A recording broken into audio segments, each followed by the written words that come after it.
Hey everybody, welcome back to Old Man Van Running. Here again in the Old Man Van Cave in the Old Man Van Castle. Today's video is installment number 1 of my 2023 New York City Marathon training series.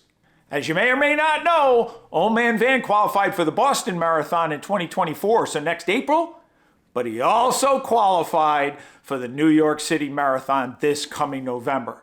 I'm extremely excited. I get to run 2 majors, my first 2 majors back to back.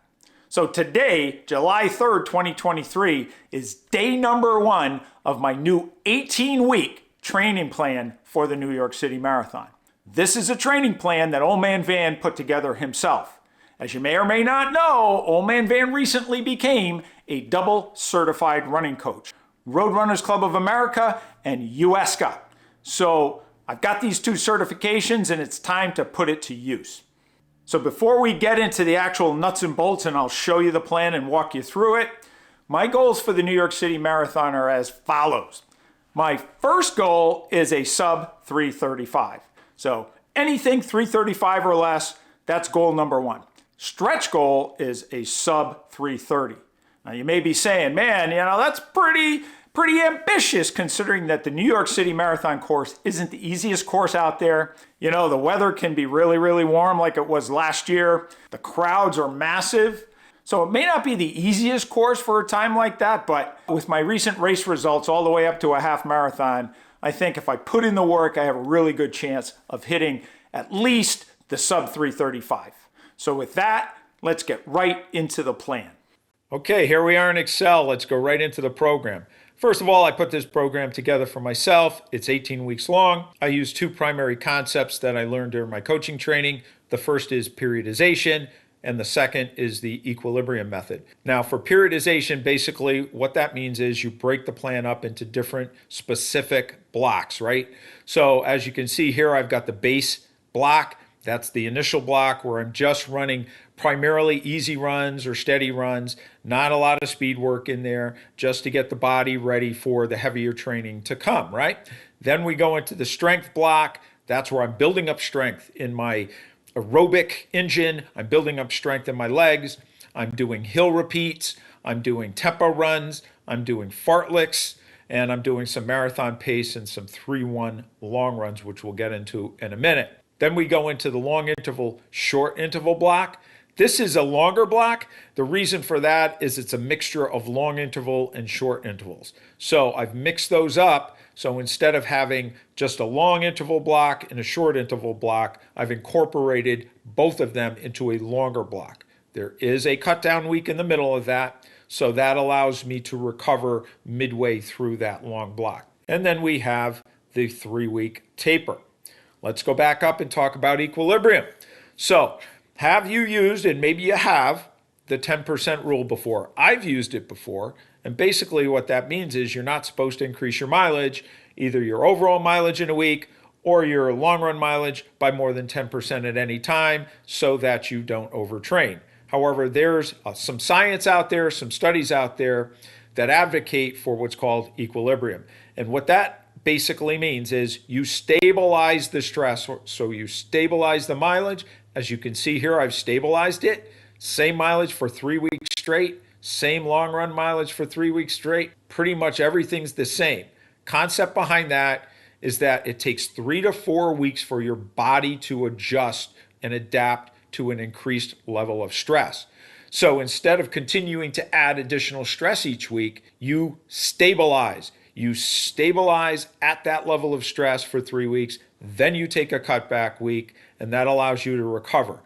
The next block, you add more than 10%, maybe 20 to 30%, and you stabilize. As you can see here in the strength, I stabilized at 42.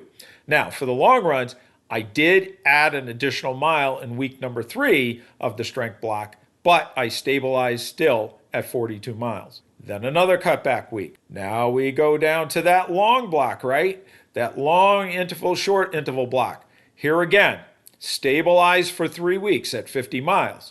I only add 1 additional mile in week number 11. Take another cutback week. Then I increase all the way up to 60 miles. I hold that for 3 weeks.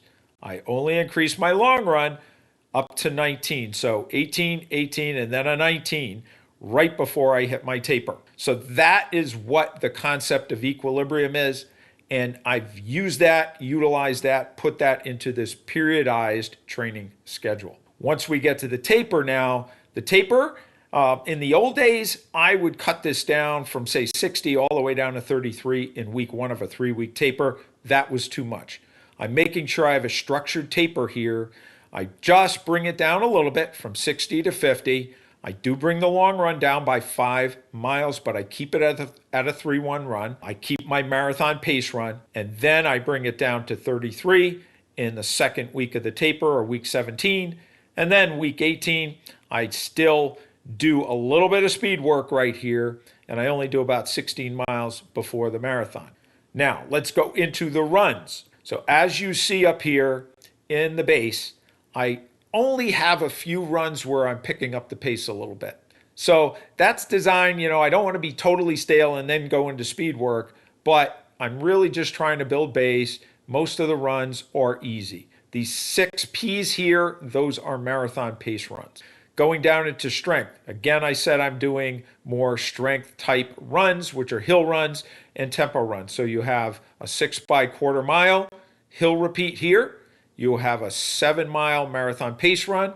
And then here we go again with this 3-1 run. A 3-1 run means you're going to run the first 3/4 of the run at an easy pace or a steady pace. And then for the last quarter, you're going to pick up the pace a bit. Now, in this case, it's not going to go all the way down to marathon pace. It's probably going to be 20 to 30 seconds above marathon pace, but it's going to be faster than my easy pace. Then you see in week 2 of the strength, I have some unstructured fartlek or hills. I have a tempo run. I have an easy Saturday, a steady Sunday, and then I go again to the hill runs, to marathon pace runs, and to the 3-1 runs. And I basically use that throughout. So moving down to the big block, the long interval, short interval block, basically what we're looking at here is to mix in long intervals and short intervals. Long intervals are typically 800 meters or longer. So Yasso 800s right here, that would be considered a long interval. Then short intervals are usually 800 meters or shorter. Now those 800 meters for a short interval would typically be a little bit faster than the Yasso 800s. Here you'll have a short interval workout, 8x400s. Then I have another long one, which is 1,000 meters, and so on and so forth.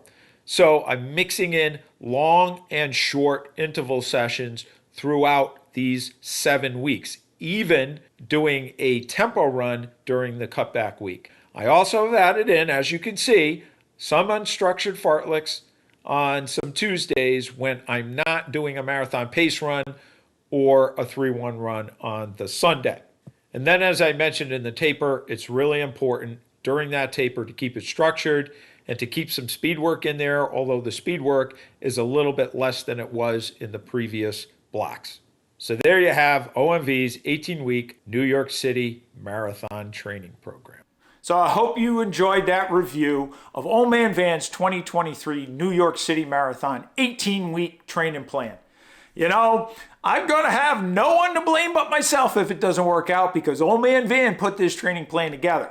But I'm extremely excited to get started. In fact, already did my first 3-mile run this morning. So really happy to get going and really excited about what's ahead.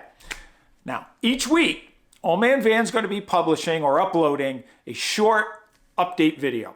So I hope you tune in each week to see how this training plan is progressing. And you know what? You, the viewer, is who provides Old Man Van with the inspiration, who provides Old Man Van with one of the main reasons to get out there and keep pushing his limits. You know what? I'm 60 years old and I'm really trying to get better even at this age. So thanks for your support. Thanks for following this channel, and I hope you follow along on this journey. So if you like this video, remember to hit the thumbs up button. If you haven't subscribed already, please hit that subscribe button and also hit that notification bell so you'll get notified when more videos are posted, including this vlog series each week. And by the way, leave comments, plenty of comments. Comments are really helpful to my channel. And again, if you have friends that you think might like Old Man Van running, please let them know and maybe they'll subscribe as well. So, as I always leave you, lace up those shoes and let's get out on the roads.